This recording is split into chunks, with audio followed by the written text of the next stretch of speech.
21 सितंबर 1842 को शहजादा अब्दुल हमीद का जन्म हुआ। इस वक्त सल्तनत उस्मानिया अपनी आखिरी सांसें ले रही थी। शहजादा अब्दुल हमीद का बचपन और लड़कपन सल्तनत उस्मानिया में तंजीमात रिफॉर्म्स का दौर था, जो कि सल्तनत उस्मानिया को मजीद कमजोर किए जा रहा था। आज की वीडियो में हम उस विशनरी लीडर की जिंदगी पर बात करेंगे जिसने के सल्तनत उस्मानिया को बचाने की आखिरी कोशिशें की।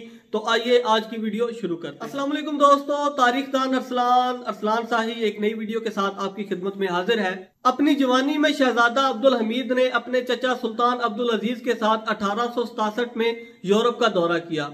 इस दौरे ने उनके इल्म में बहुत ज्यादा इजाफा किया और उन्होंने यूरोपियन कल्चर और सोसाइटी को बहुत करीब से देखा।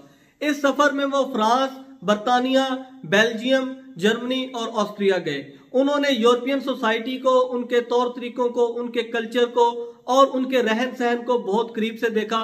यूरोप क्योंकि टेक्नोलॉजी में बहुत आगे निकल चुका था और सल्तनत उस्मानिया अभी भी जिद्दत इख्तियार नहीं कर सकी थी, तो सुल्तान अब्दुल हमीद ने यह बात बहुत ज्यादा महसूस की कि वेस्टर्न यूरोप उनकी सल्तनत को टेक्नोलॉजी में मात दे चुका है। उन्होंने इंटरनेशनल डिप्लोमेसी को भी स्टडी किया, जो कि बाद में काफी मौसर साबित हुआ जब वो तख्त पर विराजमान हुए।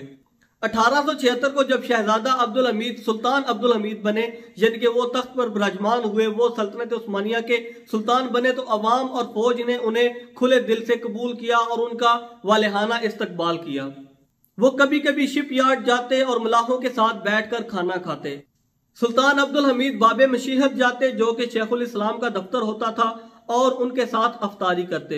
हैदर पाशा अस्पताल में जाते और जख्मी फौजियों की इयादत करते जो जंग से वापस आते थे, और इन जख्मी फौजियों में और इनके साथ साथ दीगर मरीजों में भी तोहफे तकसीम करते।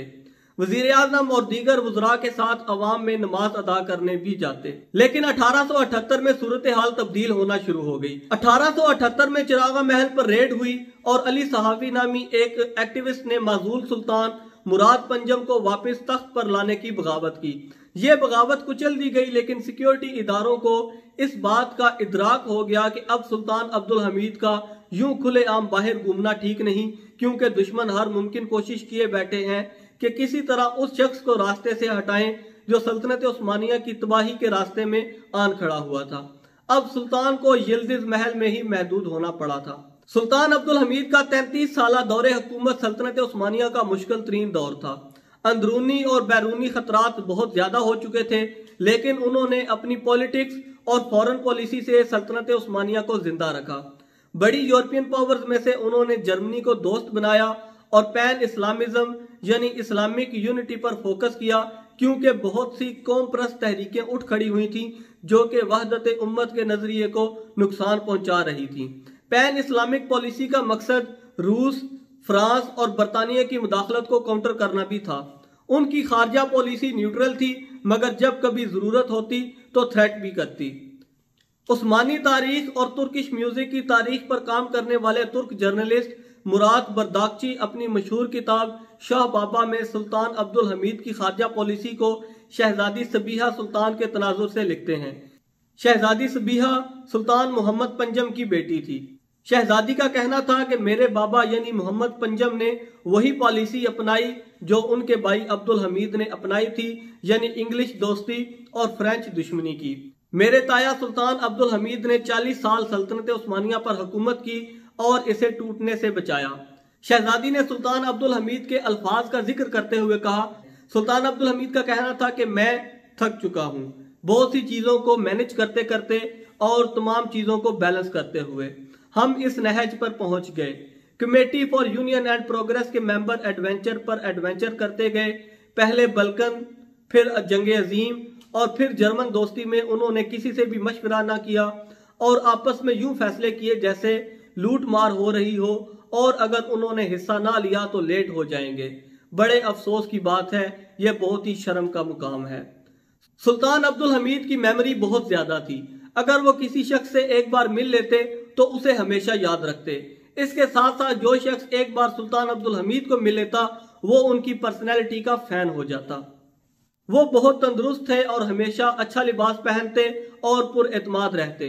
वो शुरू से ही यिल्दिज महल में रहे और इसी महल से वो सारे सरकारी काम मैनेज करते थे, और अगर उन्हें किसी जरूरी काम के लिए रात को भी उठाया जाता तो बिल्कुल भी गुस्सा ना करते। सुबह जल्दी उठकर नहाना उनका मामूल था और वो दिन में 3 बार वुजू लाजमी करते और नमाज की पाबंदी रखते। जब सुल्तान अब्दुल हमीद ने पार्लियामेंट माजूल की तो अब बहुत ज्यादा ब्यूरोक्रेटिक काम बढ़ गया था, क्योंकि अब बहुत से ब्यूरोक्रेट्स पार्लियामेंट से बाहर जा चुके थे, तो उनका काम किसी न किसी को तो करना था। इस तमाम काम की जिम्मेदारी सुल्तान अब्दुल हमीद ने अपने कंधों पर उठाई।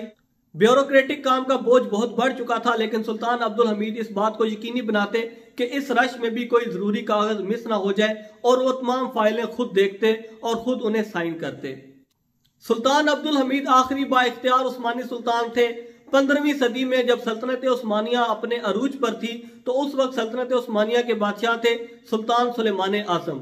लेकिन उसके बाद 16वीं, 17वीं, 18वीं और 19वीं सदी में सल्तनत उस्मानिया आहिस्ता आहिस्ता अपने डिक्लाइन की तरफ, यानी कि अपने जवाल की तरफ जा रही थी।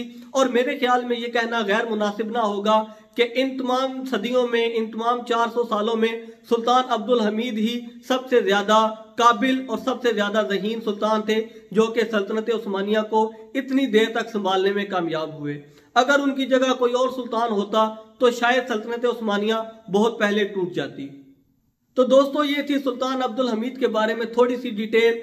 उनकी जिंदगी के बहुत सारे पहलू हैं जिन पर बात करना एक वीडियो में नामुमकिन है। मेरे चैनल तारीखदान अरसलान को सब्सक्राइब कर लीजिए।